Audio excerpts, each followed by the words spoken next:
नमस्कार. आज आषाढी एकादशी होती आणि त्यानिमित्त आम्ही आमच्याच घराजवळ असलेल्या एका विठ्ठल रखुमाईच्या मंदिरात गेलो होतो.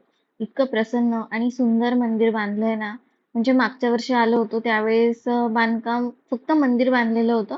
आजूबाजूचा जो परिसर आहे तो एवढा छान नव्हता. पण आता त्यांनी एकदम छान करून घेतलाय आणि तिथे गेल्यावर एकदम प्रसन्न वाटत होतं. इतकं सुंदर सजवलेलं होतं हे मंदिर की तिथे गेल्यावर एकदम मूड रिफ्रेश झाला. त्यानंतर मस्त असा ज्यूस पिण्यासाठी आम्ही ज्यूस सेंटरला गेलो. हा आमचा नेहमीचा स्पॉट आहे की जिथे आम्ही मस्त असा संत्र्याचा ज्यूस घेतो. आज घरी अचानक काम करत होती तर तेव्हा हा काजवा दिसला. उलटा पडलेला होता म्हणून समजलं की हा काजवा आहे. नाहीतर घरातल्या लाईटामध्ये समजलंच नसतं की हा किडा कोणता आहे नेमका. तर बघा त्यानंतर मग मस्त अशी भगर आणि आमटी केली होती. ते जेवण केलं आणि असा संपवला आजचा दिवस. भेटूया नेक्स्ट व्हिडिओमध्ये. बाय.